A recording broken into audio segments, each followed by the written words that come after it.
Okay. So, what is the difference between a t-test and an ANOVA in general? More than two things being compared. Yeah. So, technically, you could run an ANOVA on, two different levels, but that would be more accurate to just do a t-test, right? So, and with the one-way between groups, we are only looking at the one independent variable that what we have. So when you get to the factorial, it's just more than one IV. And so in ANOVAs and moving forward, the IV can be referred to as a factor, and then the different groups or treatment levels or conditions are called levels. So it's important to differentiate between the different IVs or factors and the amount of levels that they have.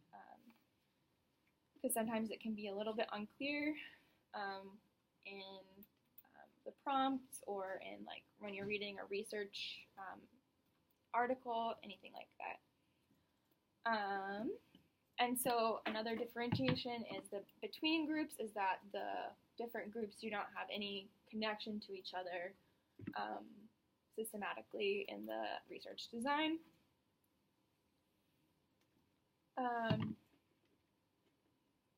Yeah, so for the one-way between groups ANOVA, we are looking at the different the population means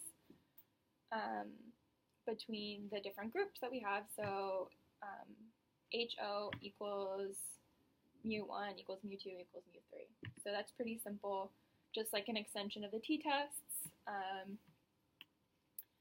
And then, so in words, in the population, all of the groups have equal means. And then in the population, there is at least one or some difference between the group's means.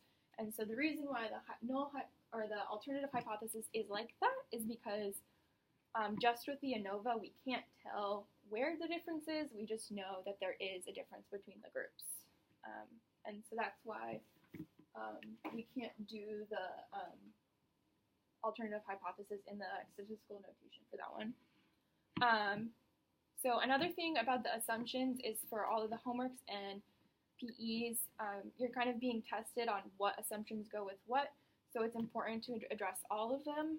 I think some people forgot about the independence between or within groups on the PE this past time. So it's always important to touch on each one of those because we're trying to ingrain that in you because it's very important for the prelim because it's on the prelim being able to identify the different assumptions needed for each one.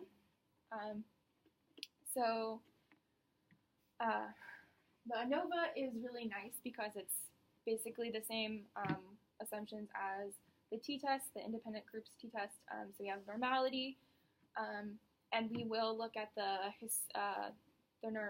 normality for each group. So I think it's still a little bit iffy for me, but I think a good practice is to split them up by groups and look at the distributions that way. So then again, homogeneity of variance, and we will use the Levene's test for that. And then independence between and within groups. So for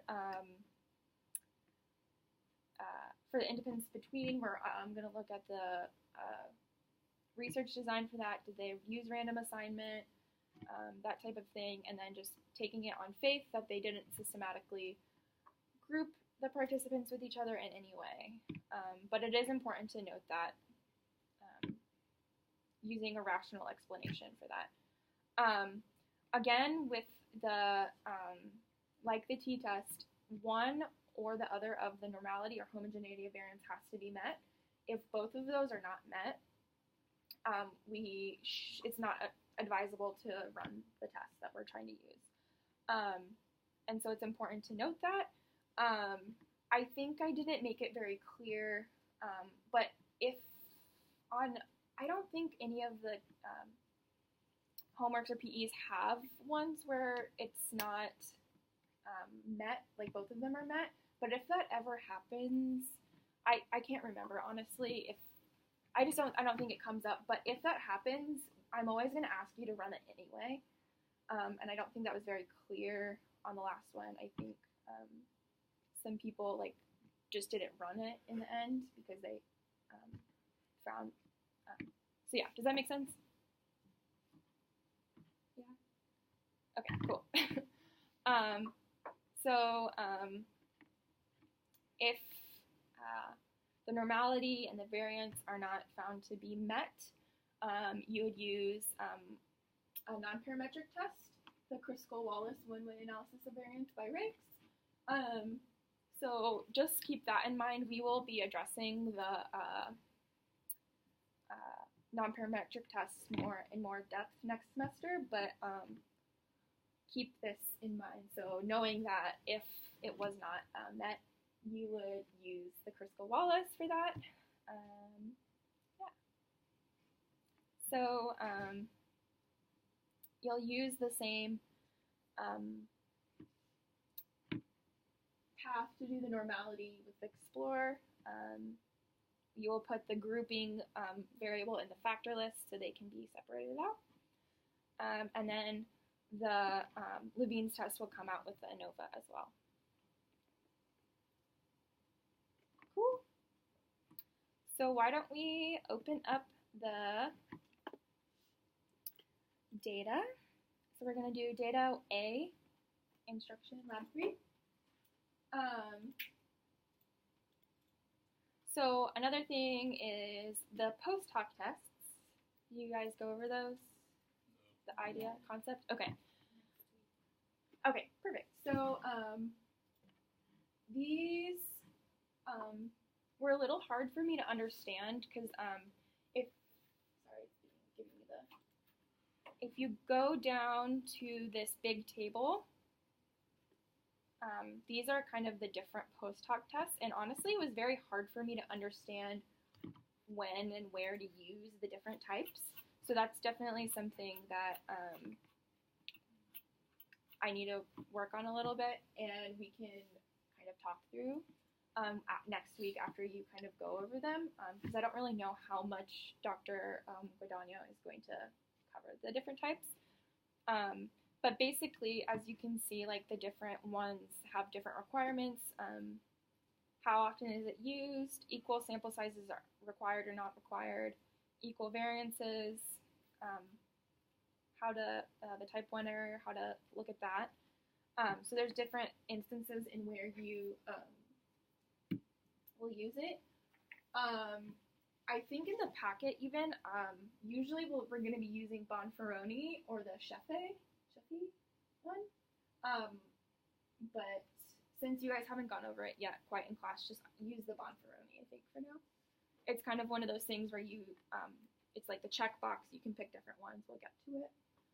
But the importance about post hoc tests is because we're using ANOVA with multiple levels, we need to figure out if there's a significant difference, where does that lie? So for ANOVAs, we use the F statistic to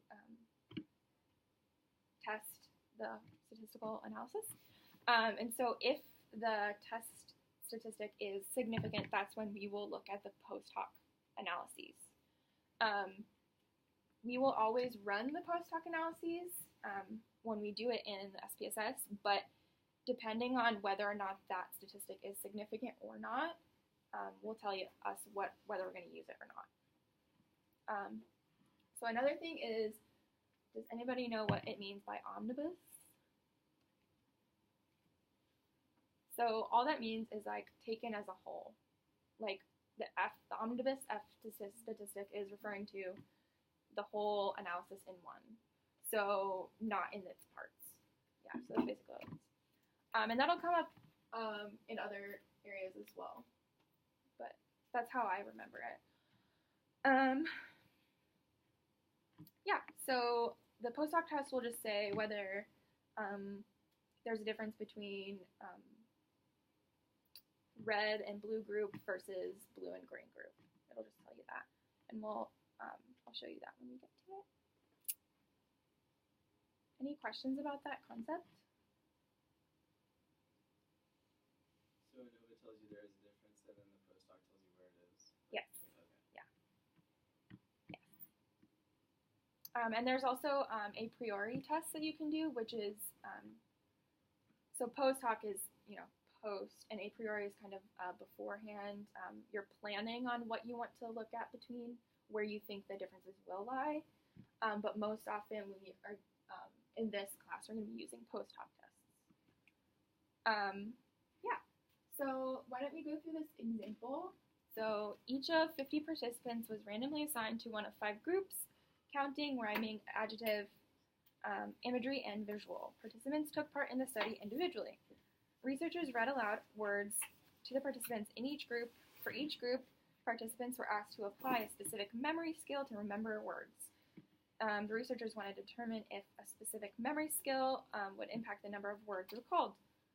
More specifically, the researchers wanted to determine if there was a difference among the groups in mean number of words recalled. So, independence between and within groups. Did they say they randomly assigned it? Yeah, so they randomly assigned groups, so we can assume that, and we're just going to assume that they didn't systematically link the participants besides what is required for the design. So that's check off, we met that. So I just want to go over how to run the normality data by the groups just to make sure everyone has that. So analyze, descriptive statistics, explore. And so the dependent is the recall, and then the group will be in the factor list, so that'll break up all of the groups into different sections. And then be sure to pick histogram and normality plots with tests. And then you should be good to go to run. Hey, are you that girl from recess? Yes. Love it. And then you'll run it. And so I don't think there are as many groups in the homework or PE because this has 5 different groups, so that's like a lot of normality to check. But if there's a lot of them, just do your best on it, and just do your best because it's a lot. And since, yeah, anyway, so that's how you do that. Do you have any questions about how to run that for the normality? Cool. So, and then, so the Levene statistic will come out with ANOVA. So why don't we run it? So analyze, compare means, one-way ANOVA.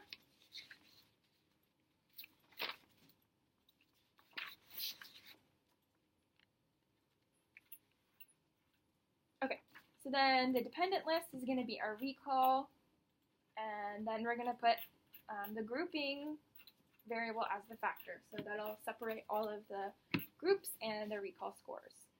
So contrast, these are going to be the a priori tests, but we don't need to worry about that. So what we are worried about is the post hoc tests. So I mentioned that we should go ahead and use just the Bonferroni. More typical for this class is we'll use Bonferroni, Tukey, and Scheffé. So why don't we go ahead and just like click all of those and see what happens.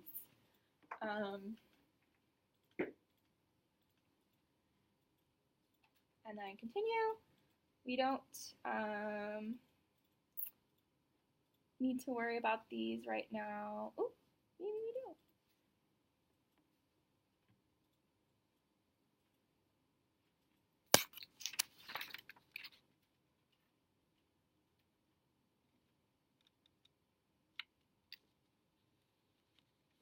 Okay, so why don't we just run it? Okay.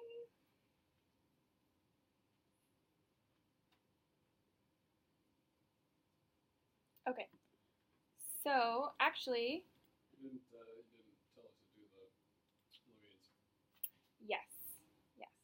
So I does not just pop out for the one-way ANOVA, so we're going to have to go to options and click homogeneity variance for in the options so we can get that out. And then pop it out. Okay, so now we have it. So looking at this Levene statistic, what do we think? Yeah, we made it. So we can move on with our tests, and yeah, it'll be great. So looking at our ANOVA F statistic, we are going to want to, when we report the results, we're going to want to do the F statistic, the DF, and the p-value. So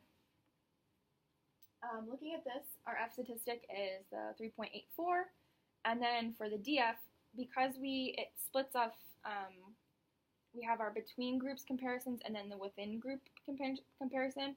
We're going to want to put the DF for the between groups and then the DF for the within groups. So it's 4, 45 because we want to include all of that together. And then as we can see, it's significant, the p-value is significant. So that tells us that our omnibus F statistic is significant and there are differences among the 5 groups that we have for their recall. So because of that, when we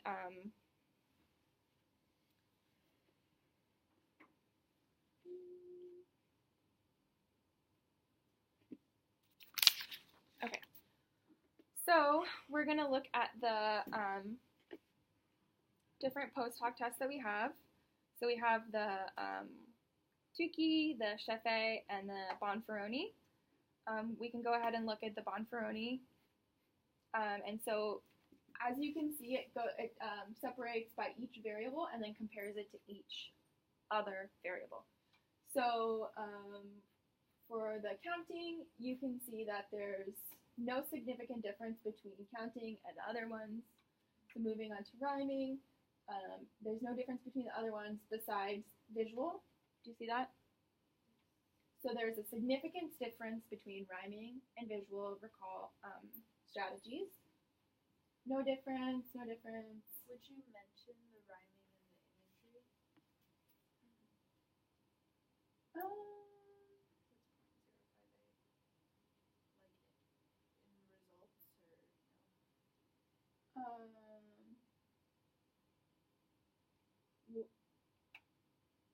It's not significant though. I mean, it's 0.058. Yeah. So, no, it's not. But It's close. Is that what you're saying? yeah, I don't know. I think Dr. Godano was saying sometimes if you have a result that Mhm. is almost significant and like you To just change note the it? confidence interval, maybe depending on Yeah. the researcher, you would want to note it. Yeah. But I don't know how you report post hoc tests. Yeah, so all you would do is that I don't know if there's got to be a write-up.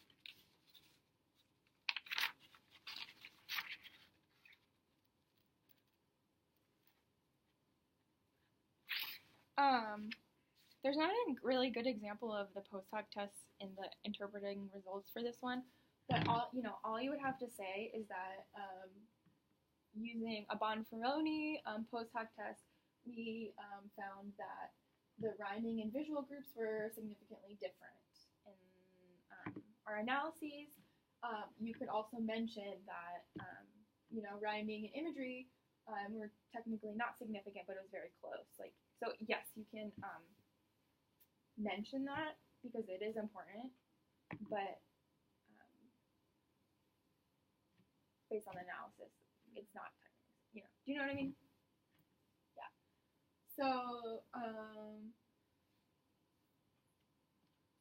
yeah.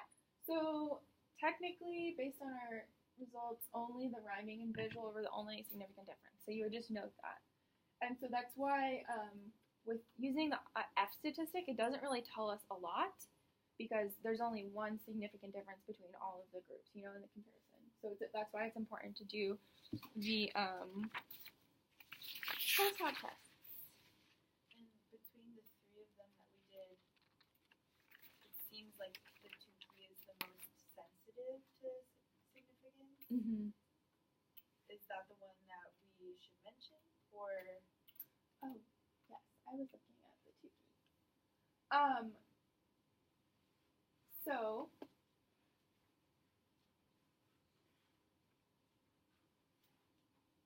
it is the most sensitive. So the differences between the different post hoc tests is how liberal or conservative they are. So if that's how stringent they are with their analysis of it. So honestly, it's up to you what you want to use. I think next week I'm gonna address that a little bit more. To be quite honest, I haven't gotten a chance to review that part of it before today, because that's something that's really confusing to me. So I think I'll address that a little bit more next week. But yes, some of them are a little bit more liberal and some are more conservative. I vaguely remember that there was one that's preferred because it's in the middle as far as Yeah. I just don't remember which one. Yeah. So I apologize. We have to click another box. I forgot. So back to analyze, compare means, one-way ANOVA, and go to options.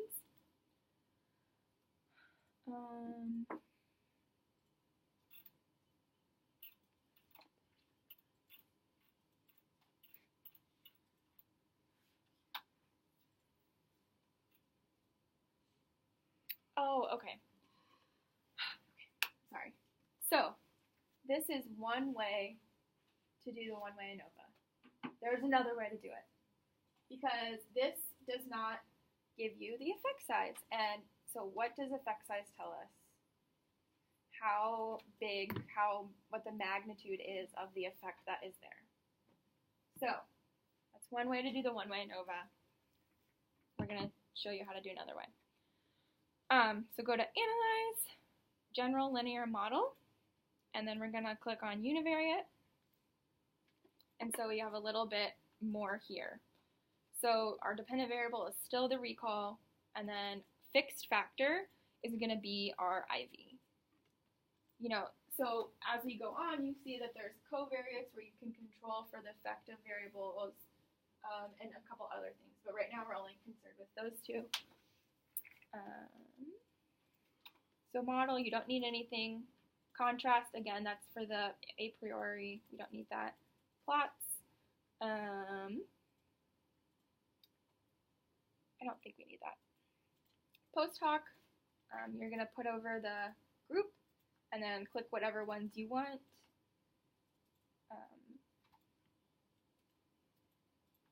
And then options. Perfect. So we're going to put display means for the grouping variable, and then compare main effects. And so for here, we're going to do homogeneity tests and estimates of effect size. So we can get the Levene's test, and so we can do effect size, because we want to know, so ANOVA, is there an effect? Post hoc tests, where does the effect lie? Effect size, what is the magnitude of that effect? Does that make sense? Okay, cool. So that should be all that we'll need for right now. So we can go ahead and run it. And we got all that stuff. Okay.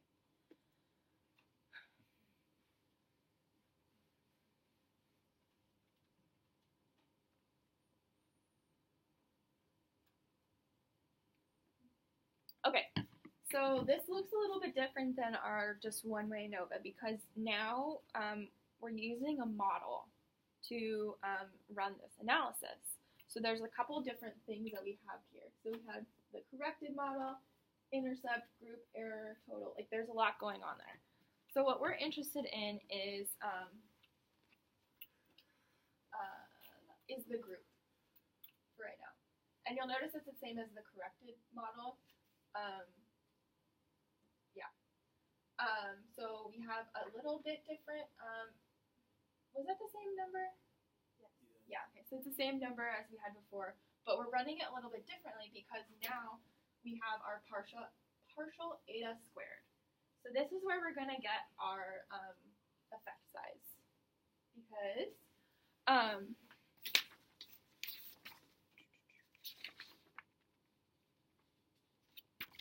okay.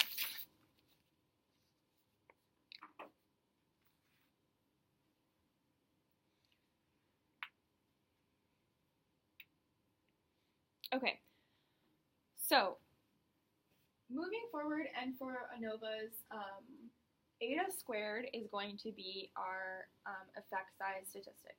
So partial eta squared is referring to when we have multiple IVs in our model. So because we only have one IV, we're just going to use the partial eta squared because technically it's the eta squared.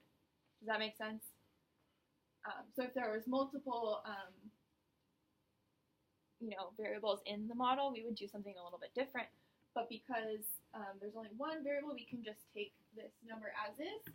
So it's 0.254, and so that tells us that 25.4% of the variance in this sample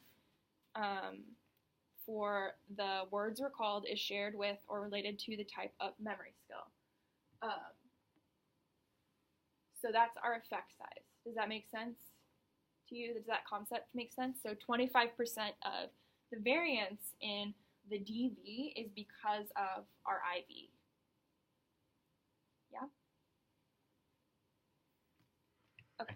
So you're always going to want to, when interpreting and reporting the results, you're going to want to have the F, the DFs, the p-value.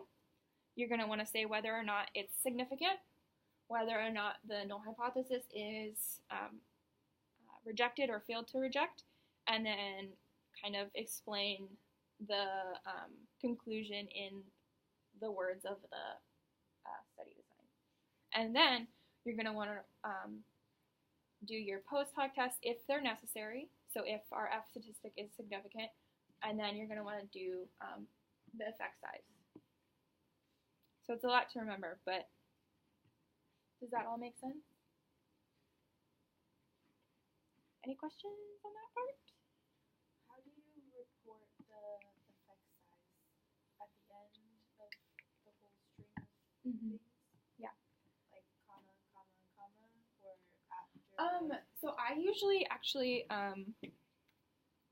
it doesn't, I usually do, like the F statistic, blah, blah, blah, and then a sentence about the post hoc test, and then another sentence about the eta squared / effect size. Okay. Yeah, so for that one, you can just say, in parentheses, 0.25 is eta squared, and then talk about the percentage. So we're talking about the percentage of variance in words. Cool. So that's one way between groups ANOVA. Can we move on to factorial? So we have to run that to get the effect size, though, is what you're saying. Yes. So, sorry, I messed up on that one. So, always use the general linear model for the one way between groups ANOVA so you can get the effect size. Because the comparing means one will not get the effect size for you. So in our homework and our PE, when we're reporting the assumptions and the normality, does it have to be for each individual group? Yes. So, It's I know. gonna take forever. I know. So, this is what I'm going to say about that. I would almost do, run the analysis, look at the normality, and do that part of the write-up last. Because as we move on, as long as you're showing me that you understand what it's about, like, that's less important. It becomes less and less important. Because now we're learning different things. Does that make sense? So just do your best about it, and I won't take off as many points as I would in the beginning for that. But I'll always just be like, you didn't mention this. I get it. It's like a lot of time. Does that make sense? So like with the normality, over time we can stop mentioning the mean compared to the median. Mm-hmm. And Just talk about the general yeah. factors. Yeah. Okay. Does that make sense? Okay, cool. It's hard. You're like, yeah, there's 5 groups. Like, what are you supposed to do with that? Okay, so we will open the other data set and move on to factorial.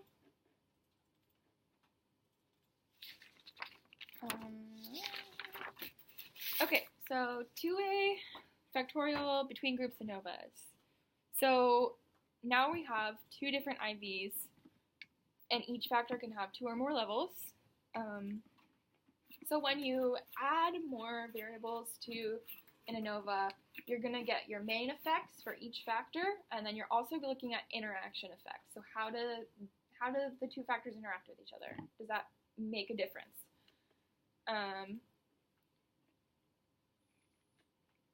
And so because there's so much going on, we don't have statistical analysis for the null hypotheses for this. We have them in words.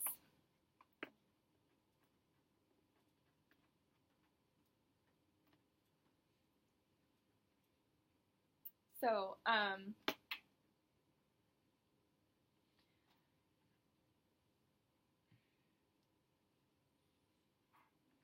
I usually break it up into addressing the null hypotheses for main effect A, main effect 1, whatever you want to call it, doesn't matter. So factor A, do null alternative, factor B, null alternative, and then you have the interaction effect, null and alternative. Does that make sense? Yeah, so main effect for factor A. In the population, all levels of factor A have equal marginal means. And then so with alternative hypothesis, there is some inequality between the levels of marginal means in the population. So the sum equality comes in when you have more than 2 levels, because you don't know where that difference lies. And then for the interaction effect, in the population, the effect of each factor is consistent across the levels of the other factor, so there's no interaction effect in the null. Then the opposite is true, so the effect of each factor is not consistent across levels of the other factor. Does that concept make sense to you? Cool. What does marginal mean? Yeah, so that will, when we run the analysis, I'll kind of show you, but all that means is like the mean for the group. Because in an ANOVA, we have, we're breaking it up more into a table. And so are we concerned with the marginal mean for the one group or this other group across levels of the other factor? So It'll probably make more sense with like a conversation. yeah, I'll point it out when we get to it. So we have the same assumptions, normality, homogeneity, variance, and then independence between and within groups.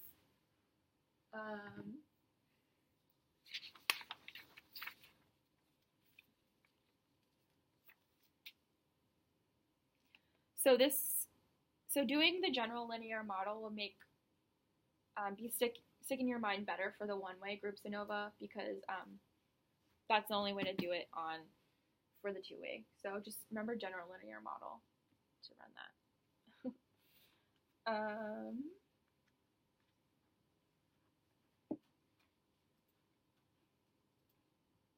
Okay, so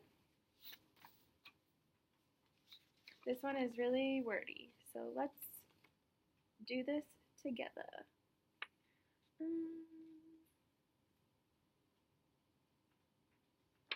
Okay, so researchers investigated the effects of smoking on performance. They used 3 tasks that differed in the level of cognitive processing that was required to perform them. They randomly assigned the participants to 3 separate groups. One group's task was a pattern recognition task in which participants located a target on the screen, group 1.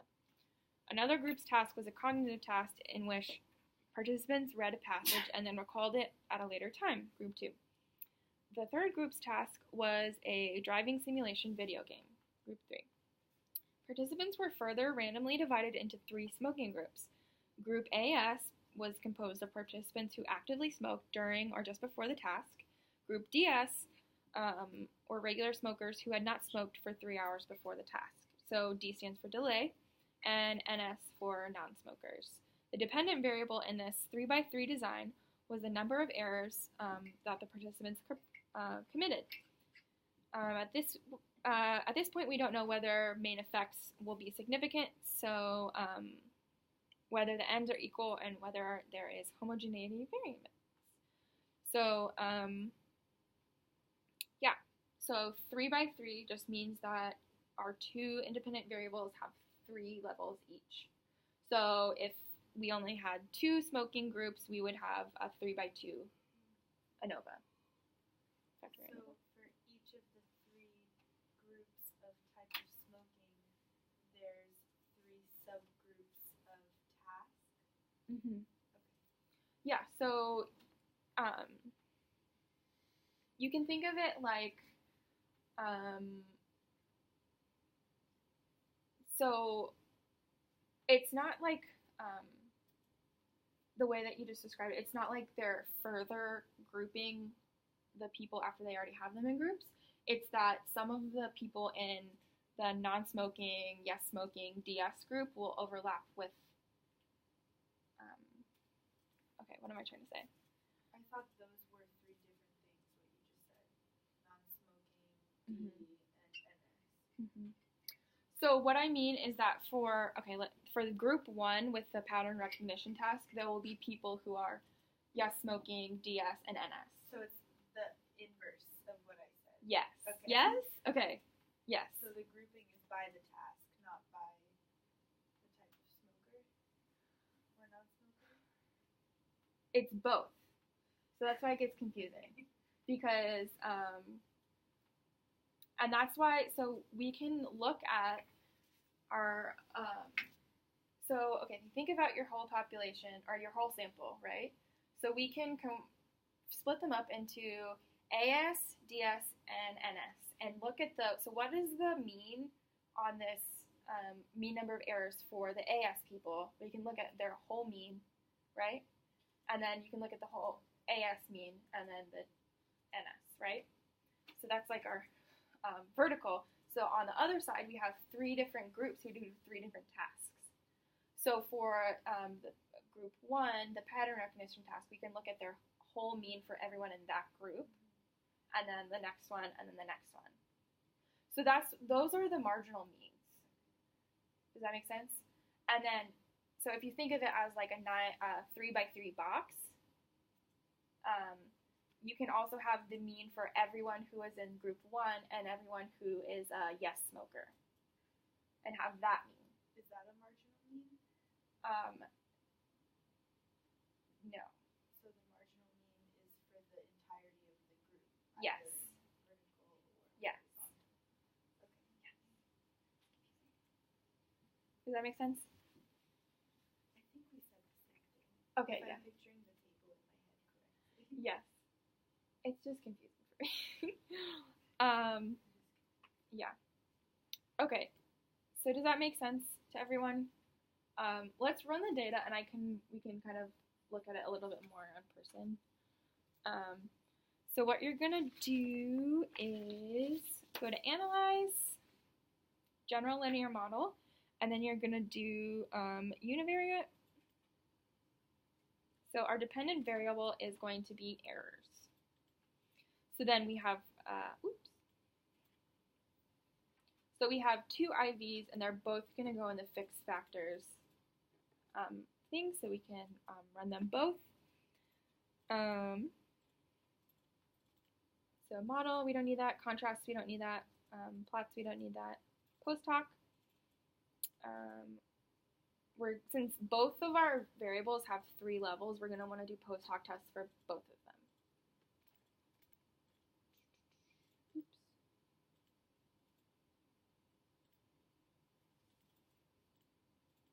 Does that make sense?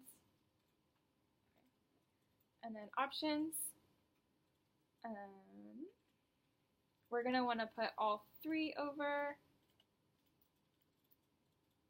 Compare main effects. And then we're going to want estimates of effect size and homogeneity of variance. Do you have to choose a confidence interval adjustment, or I drop down? just leave it as, oh, for the LSD. To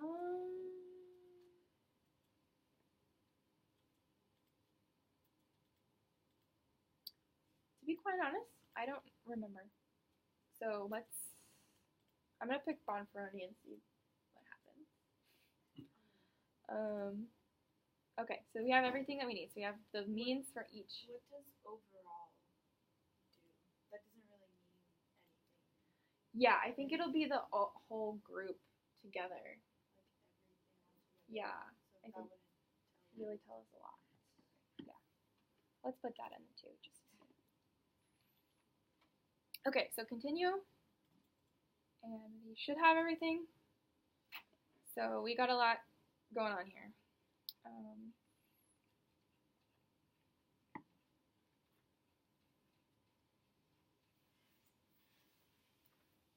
I'm trying to see where that overall came in.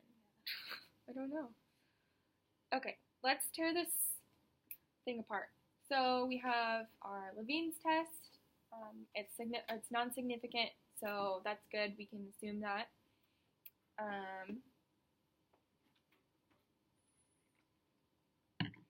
Okay. So this is our model again, and as you'll notice, we have additional things in it because we have more than one variable that we're interested in. So for factorial ANOVAs, we have to report the results for each main effect and interaction effect. So we are going to want to look at the F statistic for task, because that's our main effect 1, and then the F statistic for smoking, main effect 2, and then the interaction effect. So we're going to have 3 different reporting of results. So as you can see, for both task and smoking, the results, the main effects are not significant at all. So you would report that. You would report the F statistic, the DFs, and the p-value. Whether or not you reject the null, if it's non-significant, and what you conclude about the, that factor in the means of the study. But looking at the interaction, so task times smoking, we see that there is a significant effect for the interaction effect. So same thing, you're gonna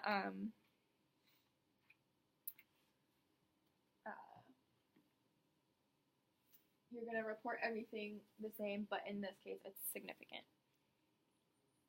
What does that mean if the main effects are not significant, but the interaction is? So what that means is that, so if you're a smoker, that doesn't have a lot of effect on your number of errors, right? If you're just in these different tasks, that doesn't really make a difference either. But the combined effect of those two things has an effect on your number of errors. So this is really the hypothesis that we were looking for. Yeah. And so, thinking about, like, I always think about, like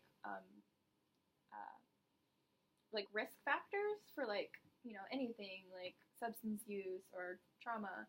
Like, sometimes one variable, one thing isn't enough to, like, kind of send someone to, present with a disorder. Sometimes it's a combination of different things.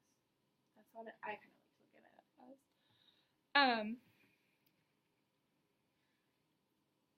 So would it be more strange if there were 2 main effects but no interaction effect? Yeah. So that's also another thing, though.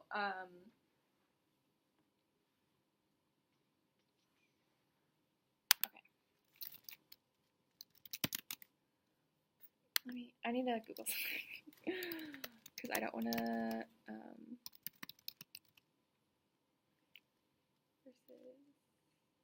Okay, so I will come next week because I don't remember what they're called. So there is a specific term for models that have two main effects that are significant and not an interaction effect, and then one that is no main effects but yes interaction effect. I cannot remember what they're called, but I will bring that next week.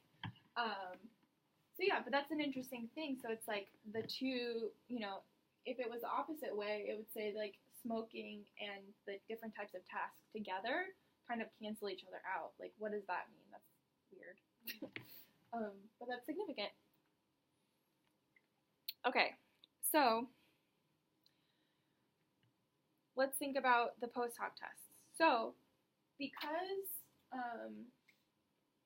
we didn't have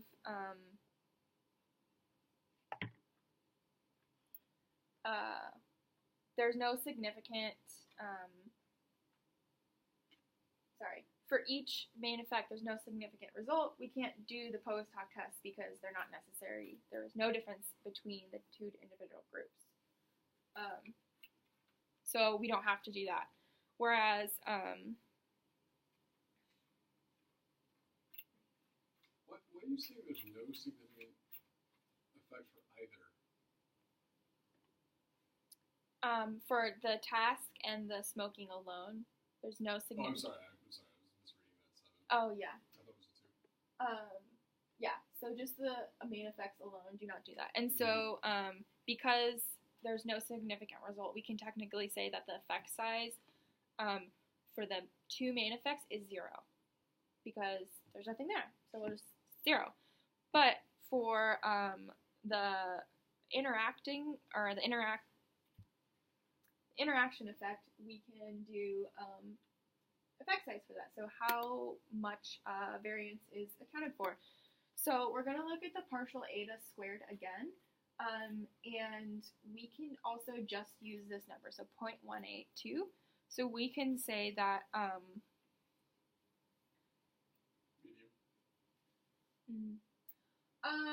so for the partial eta squared, it's a little bit different than those justifications of effect size. So for our eta squared is more about percentage of variance.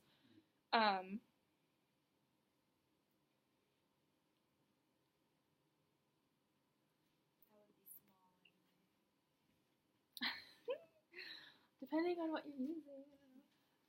So if you look at, to discuss, it's on the last page, to discuss the importance of results for the interaction effect, refer to partial eta squared. So you can see that 18.2% of the remaining variance in errors committed that is not associated with either main effect is accounted for by the interaction effect of smoking and cognitive task in our sample. So that's like a lot of words. That's kind of confusing to think about. But so basically what it's saying that whatever effect or non-effect that the task and the smoking has on the result, on the DV, 18.2% of the effect in the interaction effect is accounted for by that interaction in the DV.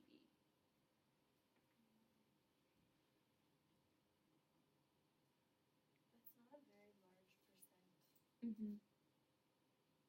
It's not, and I think part of that is when you get a lot of things put together, it's like more complicated. So it's not just like black and white a lot of the time. So there's a lot more factors going on here. So a lot of the times it's not going to be that big because the interaction effect is taking out. So the way to look at it is like, sorry, I'm trying to put my words together. So we have our DV, right? And a lot of different things are accounting for that, right? A lot of different things are affecting it. So what it's saying is that despite whatever effect the however the main effect 1 and main effect 2 influence the DV, taking out that, because that's part of it, but taking out that, that's how much variance is accounted for by the interaction. Does that make sense? Can you say that again? Yeah, so what it's saying is that, so despite no significant difference here for each variable on the DV, there's still, like, it's still influencing the DV in some way because it's included in the model and that's what's being tested. So taking away that piece of it, whether or not it's significant or not, it's saying that the interaction of these two variables is explaining 18% of all of the DV results. So a lot of different things are affecting this DV, including the main effect and the other main effect, and like other things as well. But this amount is assuredly accounted for by the interaction of those two things. It's really weird concept. I guess it's just surprising because the p-value is so small, but I guess it doesn't have. And if you look at the percentage of the eta squared for smoking and the task, that only Yeah. accounts for 7% Yeah. of the relationship. So that's saying that altogether these variables only account for 25% of the results. Mm-hmm. Yeah, but the thing about it is whether or not that's a significant difference or not, you know, making a difference on the scores. Yeah. So like, you know, 6.6% of an effect is not significant to the results. Does that make sense? I'm just wondering what's the other 75%. Right, and those are 1,000 different things. Things that we're not really accounting for and we're not measuring. It's kind of like otherworldly. Chance. Yeah.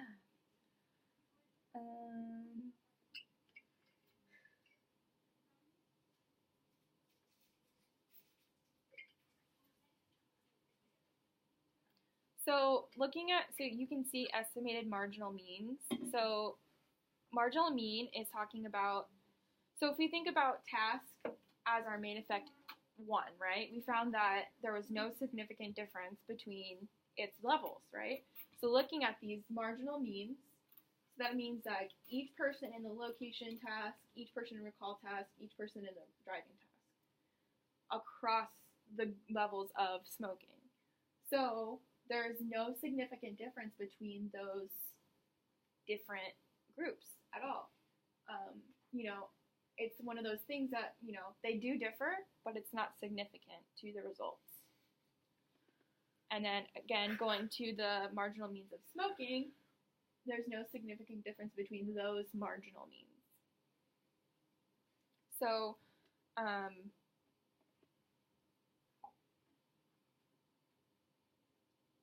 trying to see if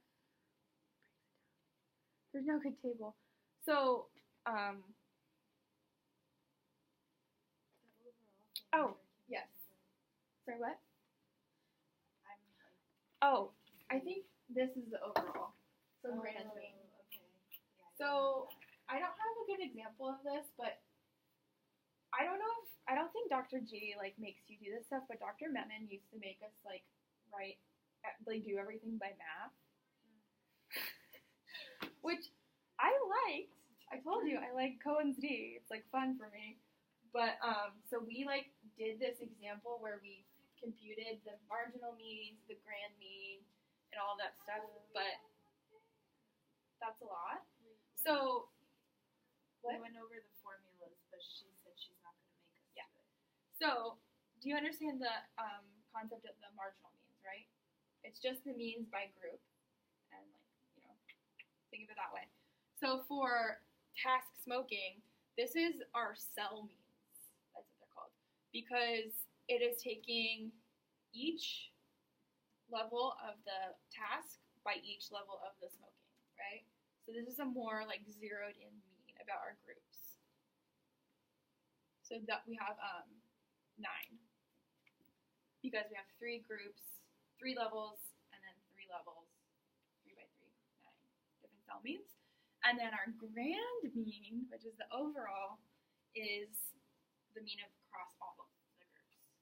Which, that doesn't really tell us a lot. It can, that's kind of like you can compare different cell means to like the overall mean of the whole group, but it's not really super helpful for us. Does that make sense? Cool. Any questions about all that?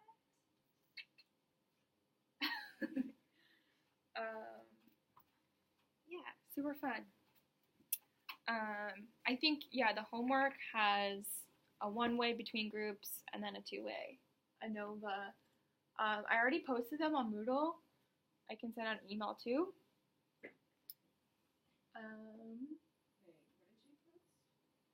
On Moodle. Yeah, sorry, the homework. Under Lab 3. Yeah, homework.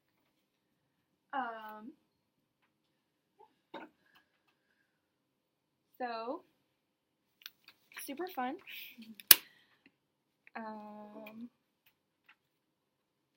Next week I'm gonna freshen up on the post-hoc tests and then interactional and additional models that I was talking about. I need to freshen my mind up a little bit about that. And then I'm gonna try to get everyone's PEs back by Friday.